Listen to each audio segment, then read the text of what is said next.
하나님께서 우리에게 주시는 말씀 함께 보겠습니다. 요한계시록 21장 1절에서 8절 그리고 22절에서 27절까지 말씀입니다. 저와 여러분이 한 절씩 교독하도록 하겠습니다. 그리고 나는 새 하늘과 새 땅을 보았습니다. 처음 하늘과 처음 땅이 사라지고 바다도 더 이상 존재하지 않았습니다. 또 나는 거룩한 도성 새 예루살렘이 하늘에서 하나님께로부터 자기 남편을 위해 화장한 신부처럼 준비되어 내려오는 것을 보았습니다. 그리고 나는 보좌에서 큰 음성이 말씀하시는 것을 들었습니다. 보아라, 하나님의 장막이 사람들과 함께 있으니 그분께서 그들과 함께 거하실 것이다. 그들은 그분의 백성이 되고 하나님께서 친히 그들과 함께 계실 것이다. 그들의 눈에서 모든 눈물을 닦아주실 것이며 더 이상 죽음이 없고 다시는 슬픔이나 우는 것이나 아픈 것이 없을 것이다. 이는 처음 것들이 지나갔기 때문이다. 그때 보좌에 앉으신 분이 말씀하셨습니다. 보아라, 내가 만물을 새롭게 한다. 그는 또 말씀하셨습니다. 이 말들은 신실하고 참되니 너는 기록하여라. 그는 또 내게 말씀하셨습니다. 다 이루었다. 나는 알파요 오메가이며 시작과 끝이다.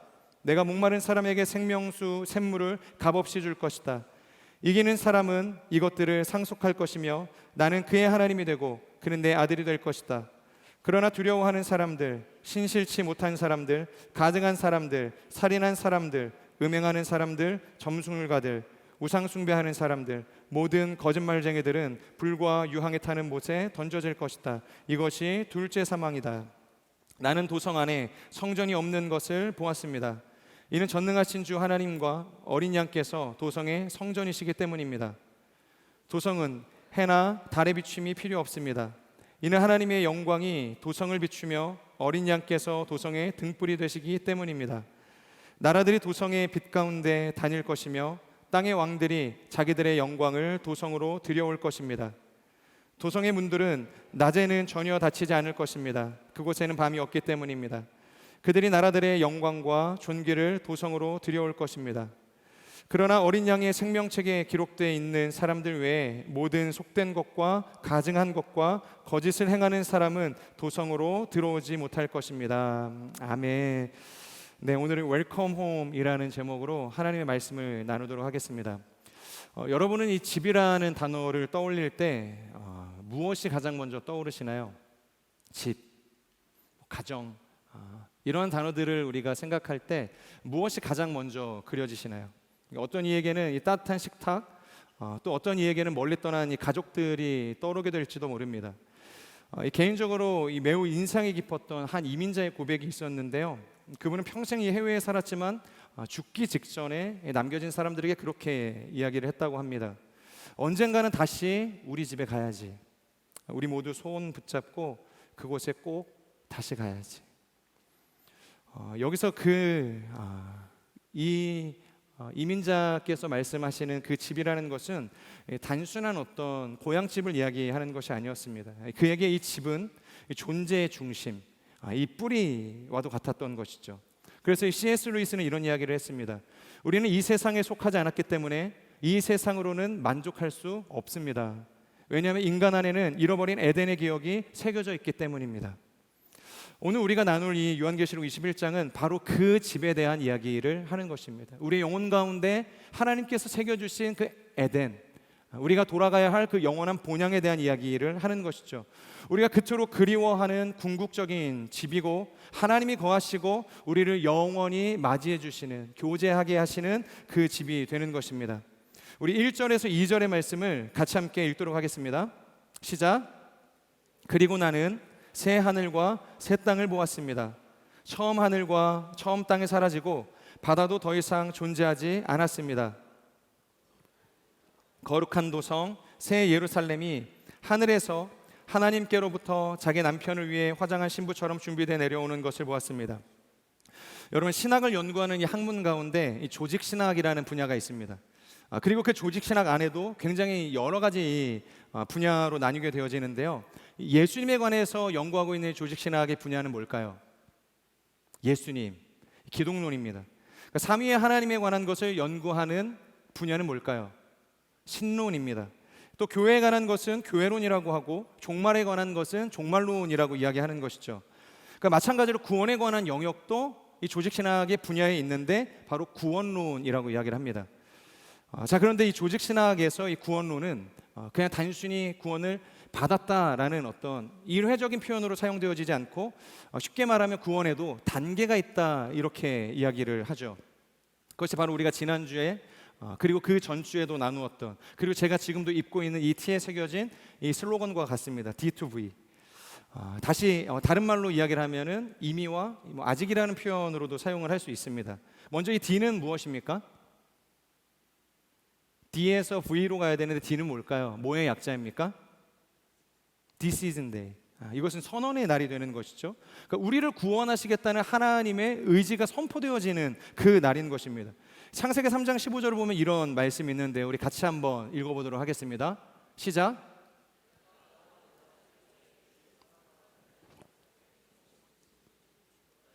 여자의 자손이 내 머리를 상하게 할 것이고 너는 그의 발 뒤꿈치를 상하게 할 것이다. 흔히 우리가 원시복음이라고 이야기를 합니다. 예수님께서 오시기 전에도 이미 하나님께서 작정하신 그 복음이 선포되어졌는데 그것이 창세기 15장의 말씀이라는 것이죠. 그러니까 선악과를 따먹은 인류와 이 사단을 벌하시면서 동시에 하나님께서는 위대한 구원을 선포하셨다는 것입니다. 장차 한 아들이 태어나게 될 것인데 바로 예수 그리스도를 이야기하는 것입니다. 예수님을 통해서 사단을 무너뜨리고 우리를 구원하실 것이다 라는 하나님의 의지를 선언하신 사건이라는 거죠. 그렇기 때문에 우리가 이것을 Decision Day라고도 부를 수 있는 것입니다. 예수님의 십자가 사건이 아직 이루어지기까지는 수천 년의 이 인터벌이 존재하지만 이미 하나님께서는 선언하고 계시는 것이죠. 아담과 하와를 벌하시기 이전에 이미 선언하고 계시는 것입니다. 그런데 우리는 알죠. 하나님은 하시겠다고 하시면 하시는 분이라는 것. 이따가도 이야기하겠지만 오늘 본문의 6절에 이야기하는 것처럼 그분이 우리의 알파요 오메가가 되신다라는 것입니다. 그분께서 시작하신 일은 오메가, 마치는, 반드시 하나님께서 그것을 마치시는, 이루시는 날이 올 것이라는 것이죠. 자, 그리고 빅토리데이, 이것은 승리의 날입니다. 바로 하나님의 구원이 완전히 이루어진, 성취되어진 그 날을 이야기하는 것입니다. 자, 원시복음을 통해서 하나님께서 This is the day, 하나님의 의지를 선언하셨습니다. 이것이 언제 성취가 되어집니까? 예수님께서 십자가에 달리신 그 사건으로 성취가 되어지는 것이죠. 십자가 달리신 그 사건을 통해서 사단의 머리가 완전히 부셔지는 역사가 일어나게 된 것입니다. 자, 이것이 바로 D2V라는 것입니다. 그러니까 하나님께서 하나님의 의지를 선언하셨던 그 날로부터 하나님의 구원 사건이 완성되어진 그 십자가의 사건, 그 빅토리 데이까지의 단계를 이야기하는 것이죠. 자, 그런데 구원론에서 말하는 이 구원의 단계라는 것은 이 두 가지만 있는 것이 아니라는 것입니다. 둘 사이에 반드시 존재하는 단계가 있는데 뭘까요? 이것도 제가 좀 설명을 하자면 D-Day, Decision Day, 이것이 하나님께서 하나님의 의지를 선언한 것이다. 그래서 이것을 믿는 사람들에게는 사실 구원이 임하는 것이죠. 우리가 예수님을 인격적으로 만났던 그 순간을 의미할 수 있는 것입니다. 그래서 이것을 다른 말로 표현을 하자면 칭의다. 그러니까 하나님으로부터 의로움을 받게 되어진 그 날이라고 이야기할 수 있습니다. 자, 그리고 V-Day, 그러니까 예수님께서 사단의 머리를 완전히 박살내신 그날, 그날의 성취는 뭘까요? 영화. 하나님께서 주신 구원이 완전히 완성되어진 날이라고 이야기할 수 있다는 것입니다. 자, 그런데 중요한 것은 하나님의 이 구원이라는 것은 칭의에서 우리가 예수님을 믿는 그 단계에서 반드시 바로 이 영화의 단계로 넘어가는 것은 아니라는 것입니다. 하나님의 구원이 완성되어질, 이걸 더 확장을 하며 오늘 우리가 나누겠지만 새하늘과 새 땅이 도래하게 되어질 그 날, 우리의 몸이 홀연히 변화되어서 하나님이 원하시는 부활체의 몸을 입게 되어지는 그날은 예수님을 믿는 그 순간 이루어지는 사건이 아니라는 겁니다. 그러니까 우리는 이미와 이 아직이라는 이 디시즌 데이와 이 빅토리 데이 사이를 살아가고 있는 이 긴장 상태에 처해 있다는 것이죠. 그러니까 이 사이의 시간은 무엇인가? 이 사이의 시간을 우리가 무엇으로 이야기할 수 있는가? 성화의 시간이라고 이야기할 수 있는 것입니다. 하나님을 우리가 믿지만, 그래서 믿음으로 의롭게 되었지만 완전한 영화로 이루어지기까지 하나님께서 새하늘과 새 땅을 통해서 모든 것을 새롭게 하시는, 아까도 우리가 찬양으로 나누었지만 만물을 새롭게 하시는 그 사건이 이루어지기까지는 그 시간이 존재한다는 겁니다. 그것이 바로 성화의 단계라는 것이죠. 여러분, 성경이 묘사하는 이 하나님 나라, 그 천국은 어떤 곳입니까? 누가 그곳에 들어갈 수 있죠? 구원을 받은 사람이 들어갈 수 있지만 지금 당장 우리는 그 천국에 들어갈 수 없잖아요. 그러니까 영화로 몸이 변화되어진 사람, 그 사람들만 들어갈 수 있다는 것입니다. 눈물이 없고 아픔이 없고 상하고 곡하는 일이 없는 곳, 사자와 어린 양이 뛰어놀고 어린아이가 독사골에 손을 넣어도 물리지 않는 곳, 그런 곳은 영화의 몸을 입은 사람들만 들어갈 수 있는 곳이라는 것입니다. 그러니까 죄로 인해서 깨어진 태초의 질서가 완전히 새롭게 되어진 곳, 여러분, 그것이 바로 천국이라는 것이고 오늘 우리가 나누게 되어질 이 새하늘과 새 땅이라는 것입니다. 자, 그런데 다시 말씀드리지만 우리가 구원받았다고 우리의 삶에 이러한 일들이 바로 일어나게 되냐는 것이죠. 이단 종교가 이야기하는 것처럼 어떤 특정한 날에 우리가 휴거되어서 그날 그곳으로 들려 올라가게 되냐는 것이죠. 그렇지 않다는 것입니다. 오히려 예수를 믿고 구원을 받았지만 여전히 나의 삶을 보며 울 일도 많고 아플 일도 많고 억울한 일도 많다는 것입니다. 그래서 많은 사람들이 예수 믿으면 뭔가 다이나믹하게 변할 거라고 생각을 했는데 오히려 예수 때문에 손해봐야 하는 일이 너무 많은 거예요. 눈물 흘리게 될 일이 너무 많은 것입니다. 그러니까 결국에는 인내하지 못하고 등 돌리고 떠나는 일들도 있게 된다는 것이죠. 자, 그런데 이처럼 아무것도 달라진 것 없는 우리의 현실, 이런 현실 속에서 끊임없이 그것을 부인하고 끝까지 인내하게 하는 단계, 그것이 바로 성화의 단계라는 것입니다. 그것을 오늘 성경이 뭐라고 표현하고 있냐면 우리 1절과 2절을 다시 한번 읽어보도록 하겠습니다. 이 성화의 단계를 기억하면서 다시 한번 읽어보시면 좋을 것 같아요. 시작. 그리고 나는 새하늘과 새 땅을 보았습니다. 처음 하늘과 처음 땅이 사라지고 바다도 더 이상 존재하지 않았습니다. 또 나는 거룩한 도성 새 예루살렘이 하늘에서 하나님께로부터 자기 남편을 위해 화장한 신부처럼 준비되어 내려오는 것을 보았습니다. 자, 하나님의 최종적인 심판이 끝이 났습니다. 그리고 영화에 이른 사람들이 들어가게 될 그 천국이 지금 나타나게 된 것이죠. 자, 그런데 2절을 보면 그 영화에 이른 사람들이 마치 뭐와 같다고 묘사를 하고 있습니까? 그 천국에 들어가게 될 사람을 묘사하는 장면이 나오는데 자기 남편을 위해 화장한 신부와 같더라, 이런 표현이 있지 않습니까? 개역개정에서는 이것을 단장이라는 표현으로 사용을 하고 있는데요, 이것이 정말로 중요한 표현입니다. 단장한 신부와 같더라. 여기서의 단장이라는 것은 이 코스모스라는 이 헬라어에서 파생되어진 코스네오라는 단어가 사용이 되어지거든요. 코스모스. 이것은 우리가 잘 아는 것처럼 요한복음 3장 16절에 나오는 단어입니다. 하나님께서 무엇을 사랑하세요? 세상을 이처럼 사랑하사. 하나님께서 사랑하시는 이 세상을 이야기할 때 코스모스, 그 헬라어를 사용한다는 것이죠.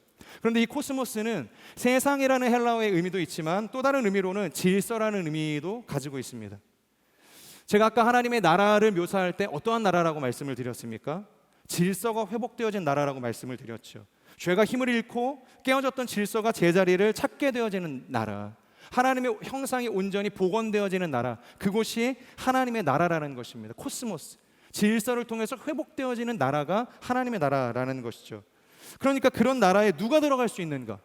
아무나 들어갈 수 있다면 좋겠지만 그럴 수 없는 것이죠. 바로 단장한 신부가 들어간다는 것입니다. 왜냐하면 여기서 말하는 이 단장이라는 의미는 이 코스모스라는 질서에서 파생되어진 코스네오인데, 코스네오가 어떠한 의미냐면 바로 흐트러지고 무질서한 상태를 정리하고 정돈해서 원래 있어야 할 자리로 되돌려 놓는 행위를 이야기할 때 코스네오를 사용한다는 것입니다. 그러니까 하나님의 나라에 들어가기 위해서는 코스네오, 단장한 신부가 들어갈 수 있다는 것입니다. 그러니까 우리에게 필요한 것이 무엇입니까? 성화의 핵심이 뭐예요? 이 인내의 단계를 견뎌야 할 우리의 가장 중요한 태도가 무엇이어야 합니까? 바로 더러워진 나의 과거와 단절하는 것입니다. 인내함으로 그것을 끊어내는 것이죠. 오직 나를 신부로 부르신 신랑을 위한 코스네오, 단장하는 겁니다. 우리를 구별해서 하나님 앞에 올려드리는 것이죠. 이 아놀드 토인비라는 역사학자가 있습니다. 그런데 그분이 한 말 중에 과거와의 창조적 단절이라는 표현이 있습니다. 그러니까 이런 것이죠. 역사를 보니까 어떤 문명이 발전을 할 때, 그리고 성장을 할 때, 명확한 사건이 일어날 때 반드시 필요한 게 있는데 쓸데없는 과거와 단절되어졌다는 겁니다. 악하고 더러운 것들, 구시대의 유물들을 끊어낼 때 그곳에서 비로소 뭔가 변곡점이 만들어지기 시작했다는 것입니다. 그러니까 우리의 단장이 무엇이 되어야 하는가? 죄의 종로로 타던 나의 과거와의 단절을 위한 단장을 해야 한다는 것입니다. 끊임없이 앞에 계신 예수 그리스도, 우리의 표대 되신 예수 그리스도만 바라보며 달려나가야 하는 것이죠. 그러니까 1절을 보면 뭐라고 선언하고 있냐면 처음 하늘과 처음 땅이 사라졌다. 바로 이거죠. 과거를 끊어내야 옛 하늘과 옛 땅이 사라져야 새 하늘과 새 땅이 우리에게 주어지는 것입니다. 저는 우리의 삶이 신랑을 위한 이 단장한 신부와 같이 과거를 끊어내고 오직 표대 대신 예수 그리스도만 바라보며 나가는 인생이 되기를 주님의 이름으로 축복합니다. 자, 그러면 그렇게 들어간 천국에서 우리가 무엇을 누리게 되는가? 3절, 신랑과의 영원한 하나됨을 누리게 된다는 것입니다. 그리고 4절, 눈물과 죽음과 슬픔과 아픔이 사라지게 될 것이다. 드디어 우리가 오매불망 기다려왔던 이 회복을 누리게 된다는 것이죠. 그동안 이 요한계시록을 보면 끝도 없이 사람들이 언제 그 주님의 날이, 이 악한 원수들은 언제 하나님 심판할 것입니까? 목뱀을 당한 순교자의 영들이 하나님 앞에 이렇게 외치지 않습니까? 그런데 그들이 그때마다 들어왔던 소리는 기다려라, 아직 정한 수가 차지 않았다, 그리고 내가 속히 올 것이다, 이런 어떤 복음 안에서의 희망 고문, 그것을 들었다는 것이죠. 그런데 이제 이 새하늘과 새 땅에 도래할 그때 하나님께서 그들에게 선포하시는 메시지는 뭐냐면 6절이라는 겁니다. 6절, 다 이루었다. 우리 6절 말씀 같이 한번 읽어보도록 하겠습니다. 시작.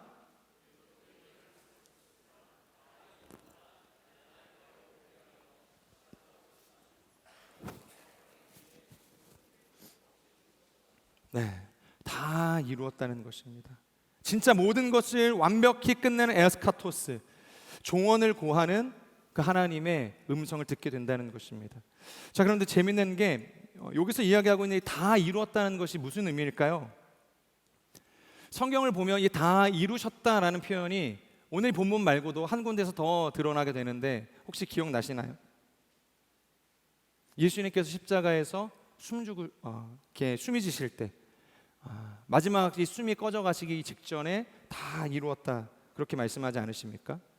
자, 그러면 그때 예수님께서 다 이루셨다는 것과 지금 다 이루었다는 것에 어떤 차이가 있습니까? 똑같이 다 이루셨다고 이야기하는 이 다 이루었다는 이 에스카토스, 무엇의 차이가 있을까요? 무슨 영화 제목처럼 그때는 맞았는데 지금은 틀린 걸까요? 그때는 틀렸는데 지금은 맞은 걸까요? 그래서 급하게 무언가 이 수습을 해야만 이것이 끝이 날 수 있는 것이었을까? 지금 이 이야기가 무슨 말이냐면 지금 요한에게는 이 과거와 현재라는 이 수십 년의 이 시간적인 인터벌이 있죠. 그러니까 이 극복할 수 없는 이 한계가 있는 것입니다. 그런데 주님에게는 그때나 지금이나 똑같은 시간이 흘러가고 있다는 것이죠. 주님에게는 그때가 지금이고 지금이 그때인 것입니다. 이해가 가시죠? 우리에게는 마치 두 개의 시제처럼 보이는 사건이 주님의 그 시간 속에서는 하나의 시제로 보여진다는 것입니다. 그렇기 때문에 여러분, 이 단장의 시간을 지나가는 우리에게 필요한 믿음이 무엇입니까? 그러니까 주님의 시제 속에서 살아갈 수 있는 믿음이 필요하다는 것입니다. 주님이 바라보시는 그 과거와 현재를 이을 수 있는 믿음의 눈이 필요하다는 것이죠. 여러분, 그래야 인내할 수 있는 것입니다. 불투명한 미래를 우리가 믿음으로 달려갈 수 있는 힘은 다른 데 있는 것이 아니라 정신 승리를 통해서 성취할 수 있는 것이 아니라 그것을 보아야만, 하나님께서 이루실 그 마지막 때에 그 최후 심판을 우리가 볼 수 있을 때 비로소 우리는 인내할 수 있다는 것입니다. 그 시제 속에 살아야 가능하다는 것이죠. 자, 반대로 이 단장에 실패한 사람들에 대한 이야기도 나오는데 우리 8절 말씀 같이 한번 읽어보겠습니다. 8절 시작. 그러나 두려워하는 사람들, 신실하지 못한 사람들, 가증한 사람들, 살인한 사람들, 음행하는 사람들, 점술가들, 우상 숭배하는 사람들, 모든 거짓말쟁이들은 불과 유황에 타는 못에 던져질 것이다. 이것이 둘째 사망이다. 자, 둘째 사망이라는 표현이 나옵니다. 지난주에도 그런 이야기를 했죠. 확인사살 하시는 겁니다. 죽을 수 없다는 겁니다. 죽어있던 사람을 다시 살아나게 하셔서 다시 죽이시는 거예요. 이미 그들은 그 지옥의 불목 가운데 던져져 있는 인생이거든요. 근데 하나님께서 이 만물을 새롭게 하심으로 그들에게 최후의 선언을 하시기 위해서 다시 죽어있는 사람을 일깨우시는 겁니다.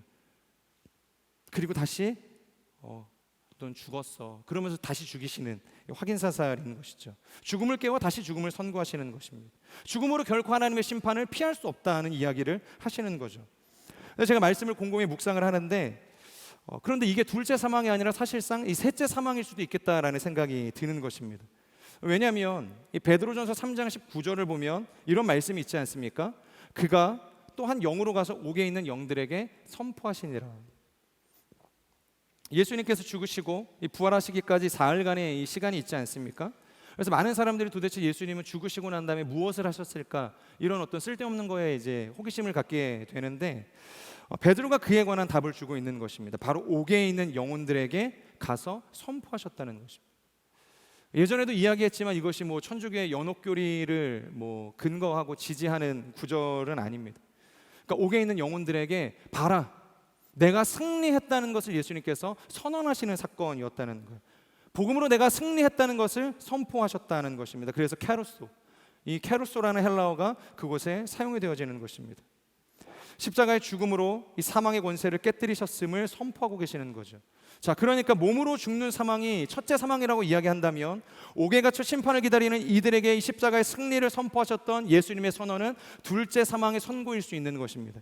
그리고 오늘 우리가 나누는 이 최종 심판이 셋째 사망이 되는 것이죠. 어쨌든 중요한 것은 더 이상 기회가 없다는 것입니다. 더 이상 돌이킬 수 없다는 것입니다. 그것을 하나님께서 사망이라고 선고하셨지만 더 이상 돌이킬 수 있는 기회가 없다는 것입니다. 믿음 없이 사는 것은 2번 죽는 일이고 결국에는 3번 죽게 되어지는 일이라는 것입니다. 자, 그런데 반대로 그리스도인들은 한 번 죽으면 다시는 죽지 않는다. 요한복음 11장 26절을 보면 이런 표현이 있죠. 무릇 살아서 나를 믿는 자는 영원히 죽지 아니할 것이라. 믿는 자에게 죽음이 없다는 이야기를 하는 것이 아닙니다. 중요한 것은 너희가 무엇에 관하여 죽을 것인가에 대한 이야기를 하고 계시는 거죠. 그러니까 바로 살아있을 때 십자가에 우리의 죄를 못 받고 죽으라는 이야기를 하시는 겁니다. 십자가 나의 죄를 못 받고 죽으신 예수 그리스도와 연합하여서 우리가 함께 장사된 바 되면, 세례를 받게 되면, 이 로마서 6장의 표현처럼 그런 삶을 살게 되면 그때 죽고 우리는 영원히 죽지 않게 되어진다. 십자가에서 미리 죽는 삶을 통해 우리는 영원한 죽음을 향해 사망 선고를 내릴 수 있게 된다는 이야기하는 것입니다. 그래야 더 이상 우리는 이 땅에서 살아가는 시간 속에서 죽음을 두려워하지 않게 되고 죽음이라는 시간에 덫에 걸리지 않고 온전한 자유를 누리며 영생의 부활을 소망하며 살아갈 수 있게 되어진다는 것입니다. 계속해서 이 9절에서 21절까지의 내용을 보면 거룩한 성 예루살렘에 관한 실제적인 묘사가 나오게 되죠. 우리 10절의 말씀 같이 한번 읽도록 하겠습니다. 시작.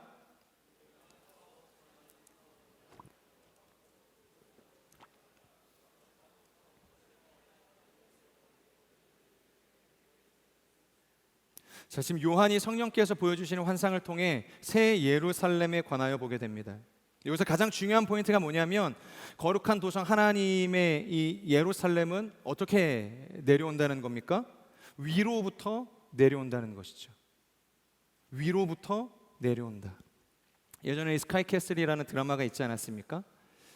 뭐 보신 분들도 계실 것이고 너무 좀 오래돼서 세대 차이가 느껴질 수도 있는데, 내용이 뭐냐면 어떻게든 위로 올라가기 위해서 이 땅에 탑을 쌓아서 올라가는 사람들의 이 경쟁, 그들이 가지고 있는 내면의 탐욕에 대한 이야기 아니었습니까? 이 마치 이 시날 평지에서 하나님을 대적해서 높아지고자 했던 이 바벨탑을 쌓았던 사람들처럼 그곳에 수많은 경쟁과 욕망이 있었다는 것이죠. 그러니까 밑에서부터 계속해서 우리의 힘과 능력으로 쌓아 올라가는 성이었다는 얘기입니다. 그런데 오늘 소개되는 이 계시록 캐슬의 특징은 무엇이냐면 위로 올라가는 것에 있지 않고 위로부터 밑으로 내려온다는 것입니다. 그러니까 하나님의 성은 인간이 만든 이상적인 도시가 아니라 오직 하나님의 은혜로 위로부터 주어지는 선물이라는 이야기를 하는 것이죠. 그러니까 구원도 마찬가지 아닙니까? 우리가 힘으로 우리의 능력으로 지혜로 그것을 얻어내는 것이 아니라 그러니까 위로부터 그냥 쏟아지는 것, 위로부터 하나님께서 부어주시는 것, 그래서 그것을 성령님께서 우리에게 주시는 선물과도 같다라고 사도 바울은 이야기하는 것 아니겠습니까? 그리고 묘사되는 이 성의 디테일이 어떠한가? 12절에서 14절의 말씀을 보면 12문과 12기초석이 있다 이야기합니다. 이것은 이스라엘 12지파와 이스라엘 그 초대교회 12사도를 상징하고 있는 것이죠. 즉 구약과 이 신약을 관통하는 하나님의 구속사가 이 성 안에서 완전히 연결되어지고 하나 되어진다라는 것을 보여주는 것입니다. 그리고 그 성이 어떠한 외관을 가지고 있는가? 유리바다처럼 맑은 정금으로 되어져 있고 보석으로 장식되어져 있다 이야기합니다. 이것은 단순히 화려하고 아름답게 만들기 위한 어떤 외형을 위한 선택이 아니었고 하나님의 영광이 얼마나 풍성할 수 있는가에 대한 이 표현 방식이었다는 것이죠. 이 청파교회 김기성 목사님이 이 하나님의 영광에 대해서 뭐라고 묘사를 하셨냐면, 하나님의 영광은 화려함이 아니라 다름을 수용하는 길이다. 다름을 수용하는 길이라고 이야기를 하셨다는 거죠. 그러니까 새 예루살렘의 이 보석들은 수많은 색을 가지고 있었고 다양한 이름을 가지고 있었지만 모두가 함께 이 하나의 성을 이루는 재료로 사용이 되어졌다는 것입니다. 그리고 그 외에도 동서남북 12개의 문과 12개의 기초석, 그리고 도성의 가로 세로의 길이가 이 12,000 스타디온이라고 이야기하고, 이 모든 것이 결국 이 10이라는 숫자로 연결되게끔 만들었다는 것입니다. 그러니까 당대의 수비학에서 3이라는 것은 하늘의 완전수, 이 신의 숫자라고 표현을 했죠. 그리고 4는 땅의 완전수라고 이야기를 했습니다. 그러니까 하늘의 수와 이 땅의 완전수가 합쳐진 겁니다. 곱해져서 12이 되는 것이죠.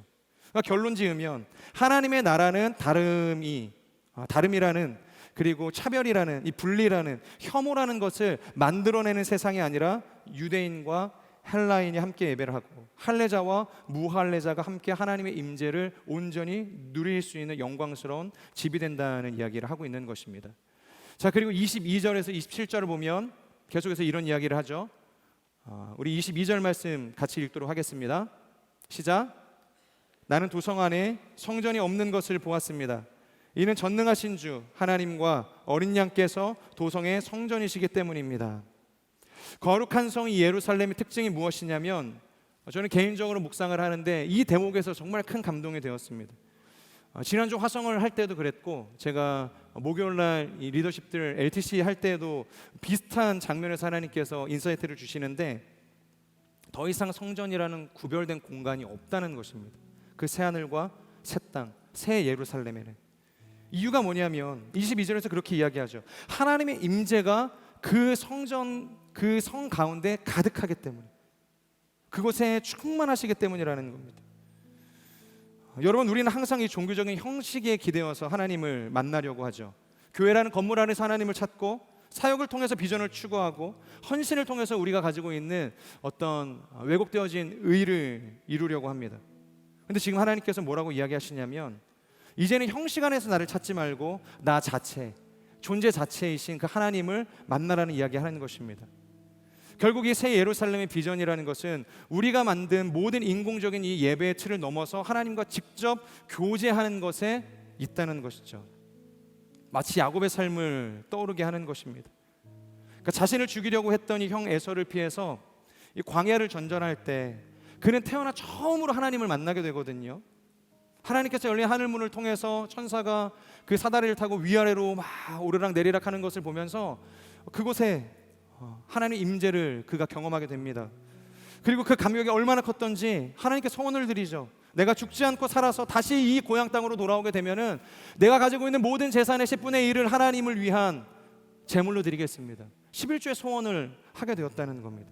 태어나 처음 하나님의 음성을 들었는데, 하나님을 만나게 되었는데 엄청 위대한 소원을 하게 된 것이죠.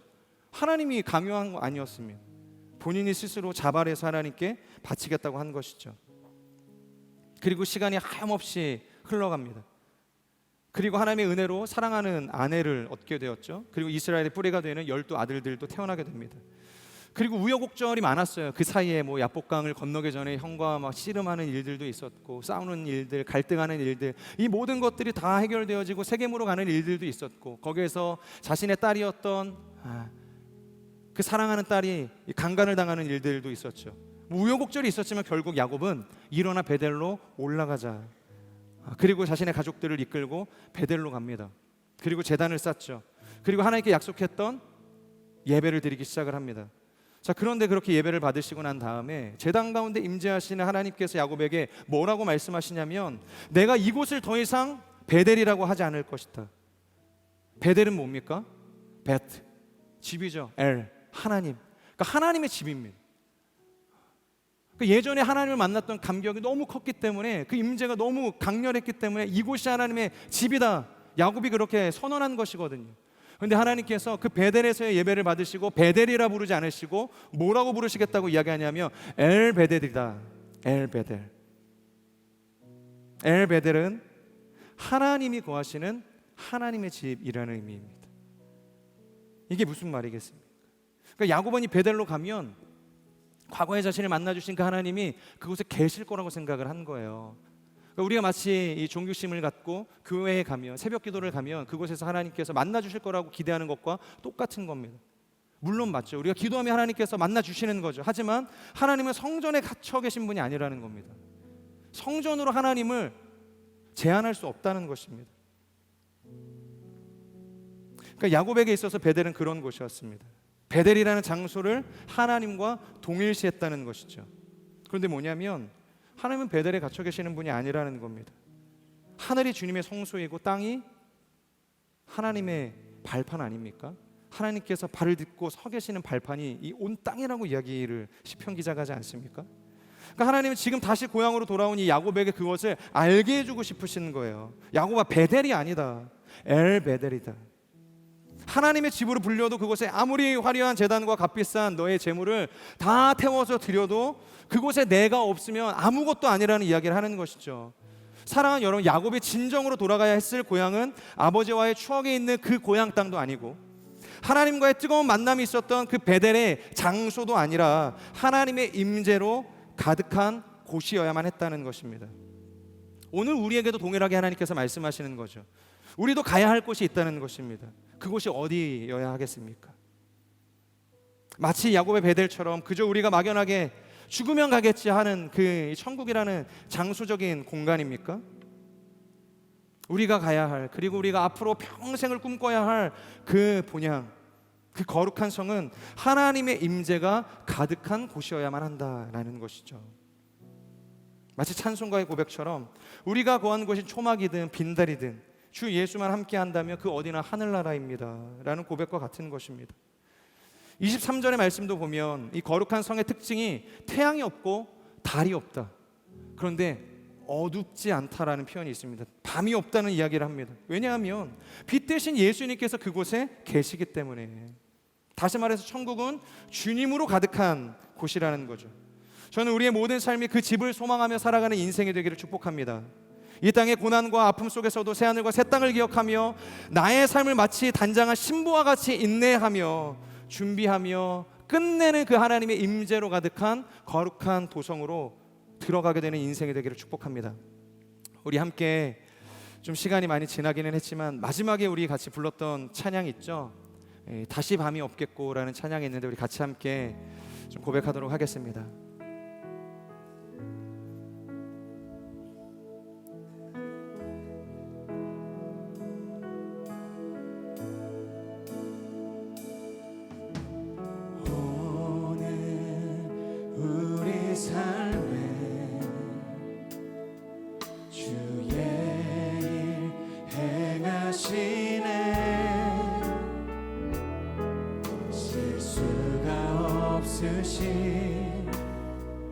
완벽한 일하심으로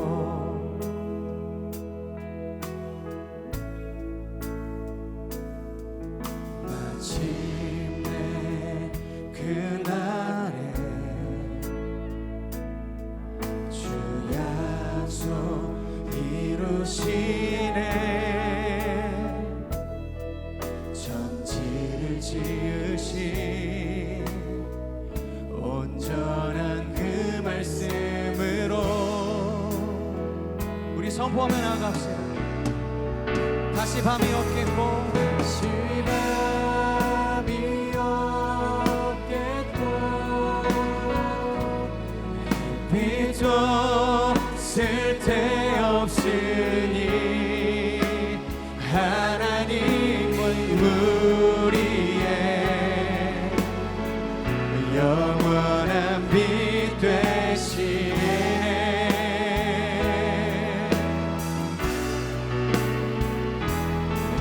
다시는 물었겠고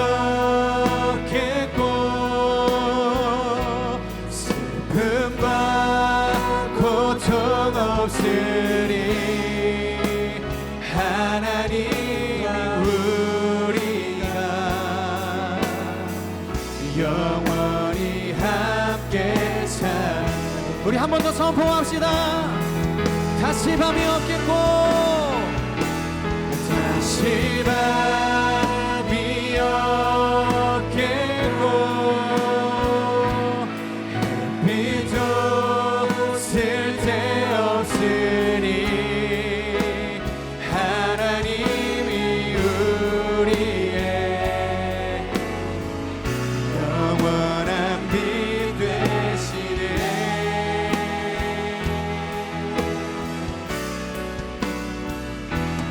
다시는 없겠고 슬픔과 고통 없으니 하나님과 우리가 영원히 함께 사네. 다시 밤이 없겠고 아멘. 다시 밤이 없겠고 빛도 쓸데없으니 하나님이 우리의 영원한 빛 되시네.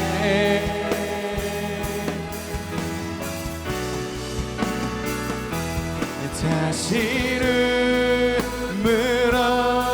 없겠고 슬픔과 고통 없으니 하나님과 우리가 영원히 함께 사네. 우리 같이 기도하겠습니다. 하나님, 오늘 우리가 주시는 말씀 기억합니다. 고난 많은 인생, 언제 다시 주님께서 재림하실지 인내하기 벅찬 오늘의 현재를 살아가는 우리의 삶을 하나님 긍휼히 여겨주십시오. 믿음 없는 이 세대를 본받지 않게 하여 주시고, 오늘 말씀을 통하여서 우리 가운데 권면하시는 그 주님의 말씀을 붙들고 마치 단장한 신부와 같이 다시 오실 예수 그리스도를 기다리는 인생이 될 수 있도록 하나님 인도하여 주시옵소서. 하나님의 그 승리가 선포되어지는, 그래서 그 새하늘과 새 땅이 이 땅 가운데 온전히 주어지게 될 그날을 바라보며 오늘의 이 현재를 우리가 단장한 신부처럼 인내하며 살아가는 거룩한 인생이 될 수 있도록 주님 이 시간 우리 가운데 역사하여 주시옵소서. 믿음으로 임하여 주시옵소서. 우리 주여 선포하며 기도하며 나아갑시다. 주여,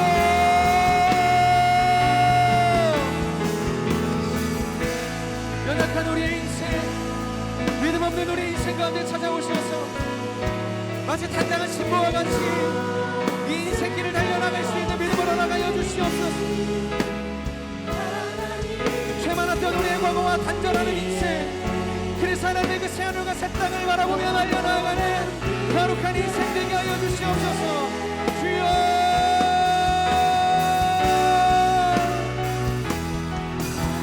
주님의 임재의 영광으로 가득한 그 거룩한 하나님의 도성, 그 새하늘과 그 새 땅이 오늘 우리의 삶 가운데에도 동일하게 누려지는 인생이 될 수 있도록 하나님 인도하여 주시옵소서. 단순히 죽어가는 그 땅이 아니라 오늘 내가 살아가는 이 땅의 실체가 하나님의 나라가 되게 하여 주시고 하나님의 임재로 충만한 삶이 되어질 수 있도록 주님 역사하여 주시옵소서.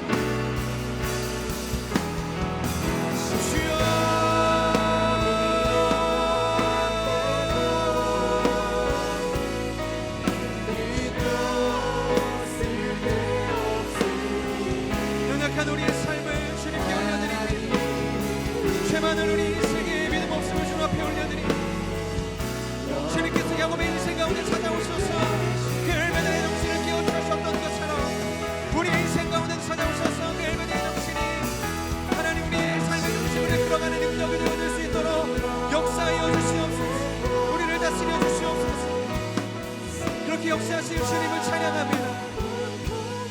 거룩하신 하나님, 베델이 아니라 엘베델이라 말씀하시는 그 하나님의 음성 앞에 오늘도 우리의 인생의 모든 종교적인 습관을, 종교적인 그 악한 행실을 벗어버리게 하여 주시고 하나님의 임재가 있는 하나님의 집으로 나아가는 거룩한 인생이 될 수 있도록 하나님 역사하여 주시옵소서. 이 성전이라는 좁은 곳으로, 종교라는 것으로, 우리가 말하는 소위 신앙이라는 것으로 만물을 새롭게 하시는 하나님을 가두는 인생 되지 않게 하여 주시고, 온 땅에 충만하신 그 하나님의 그 임재를 우리가 누리며 경험하기를 소망하는 예배자의 마음으로 우리의 삶을 드리는 인생 될 수 있도록, 그래서 오늘 우리가 밟는 이 모든 땅의 이 삶이 하나님의 집이 되어지고 하나님의 임재가 거하는 거룩한 지성소가 될 수 있도록 우리를 인도하여 주시옵소서. 고난 많은 인생이지만, 고통 많은 인생이고 눈물 많은 인생이지만, 그 하나님의 그 시선으로, 예수 그리스도의 그 시대로 하나님 우리가 다 이루시는 그 하나님의 그 일하심을 바라보며 단장한 신부처럼 이 인내 기간을 걸어갈 수 있도록 하나님 축복하여 주시옵소서. 그 믿음이 우리 가운데 있기를 소망합니다.